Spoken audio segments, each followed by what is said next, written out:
அனைவருக்கும் வணக்கம். நம்ம டெய்லியும் prelims and mains point of வியூல 5 கொஸ்டின்ஸ் கரண்ட் அஃபேர்ஸ்லேருந்து பார்க்குறோம். இன்னைக்கு என்ன கொஸ்டின்ஸ் இருக்கு அப்படின்னு சொல்லி பார்ப்போம். First one, what is the objective of TN rising event organised by Tamil Nadu government அப்படின்னு சொல்லி கேட்டிருக்காங்க. தமிழ்நாடு அரசு ஏற்பாடு செய்யும் டிஎன் ரைசிங் நிகழ்வின் நோக்கம் என்ன அப்படின்னு சொல்லி கேட்டிருக்காங்க. ஸோ டிஎன் ரைசிங் அப்படிங்கிறத எதோட நம்ம ரிலேட் பண்ணலாம்னா, நம்ம உலக முதலீட்டாளர்கள் மாநாடு அப்படிங்கிறது தமிழக அரசாங்கம் நடத்துறாங்க. குளோபல் இன்வெஸ்டார்ஸ் மீட் அப்படின்னு சொல்றோம். 2015, 19 அப்புறமா கடைசியா 24ல இந்த மாநாடுகள் நடந்திருக்கும். எதுக்காக அப்படின்னா, தமிழ்நாட்டுல வெளிநாட்டு முதலீடுகளை அதிகப்படுத்துவதற்காக இதை பண்றாங்க. அதே மாதிரி ரீஜனல் டெவலப்மெண்ட்டுக்காக ரீஜனல் ஃபாரின் இன்வெஸ்ட்மெண்ட்டை டெவலப் பண்ணணும் அப்படிங்கிறதுக்காக என்ன பண்றாங்கன்னா, டிஎன் ரைசிங் அப்படிங்கிற ஈவெண்ட் நடத்துறாங்க. ஸோ ஃபர்ஸ்ட் ஈவெண்ட் எங்க நடக்க போகுது அப்படின்னா, தூத்துக்குடியில நடக்க போகுது. ஓகேங்களா? இப்போ region wise southern region, western region, அந்த மாதிரி அந்த ரீஜனுக்குன்னு ஸ்பெசிஃபிக்கா ஒரு இன்வெஸ்ட்மெண்ட் கான்க்ளேவ் நடத்த போறாங்க. சரியா? ஸோ தட் அந்த ரீஜனுக்கு ஏத்த மாதிரியான இன்வெஸ்ட்மெண்ட்டை ப்ரொமோட் பண்ணணும் அப்படிங்கிறதுக்காக.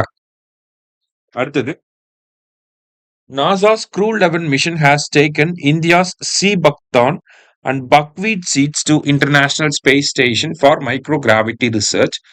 These seeds are found in அப்படின்னு சொல்லி கேட்டிருக்காங்க. அதாவது நாசாவின் க்ரூ 11 திட்டம் இந்தியாவின் சீபக்தோன் மற்றும் பக்வீட் விதைகளை சர்வதேச விண்வெளி நிலையத்திற்கு நுண் ஈர்ப்பு விசை ஆராய்ச்சிற்காக எடுத்துச் சென்றுள்ளது. இந்த விதைகள் எங்கு காணப்படுகின்றன அப்படின்னு சொல்லி கேட்டிருக்காங்க. ஸோ இந்த 2 சீடும் எங்க இருக்கும் அப்படின்னா, லடாக் அந்த பகுதியில தான் இருக்கும். சரியா? அடுத்தது, international potato centre is located in which city அப்படின்னு சொல்லி கேட்டிருக்காங்க. சர்வதேச உருளைக்கிழங்கு ஆராய்ச்சி மையம் எந்த நகரத்தில் அமைந்துள்ளது அப்படின்னு சொல்லி பாத்தீங்கன்னா, லிமா அப்படிங்கிற சிட்டி. லிமா எங்க இருக்கு அப்படின்னா, பெரு அப்படிங்கிற கண்ட்ரில இருக்கு. சரியா? அடுத்தது, The Indian Space Research Organization launched the Himalayan Outpost for Planetary Exploration for Analog Mission அப்படின்னு சொல்லி கொடுத்திருக்காங்க. அதாவது இந்திய விண்வெளி ஆராய்ச்சி நிறுவனம் இஸ்ரோ அனலாக் பணிக்காக கோள் ஆய்வுக்கான இமயமலை நிலையத்தை அறிமுகப்படுத்தியது. அதாவது ஹோப் அப்படின்னு சொல்லக்கூடிய Himalayan outpost for planetary exploration என்ன பண்றாங்கன்னா, மார்ஸ் அப்படிங்கிற அந்த பிளானட்ல என்ன மாதிரியான கண்டிஷன்ஸ் இருக்கோ அதே மாதிரியான கண்டிஷன்ஸ் நமக்கு லடாக் அப்படிங்கிற பகுதியிலுமே இருக்கு. சரியா?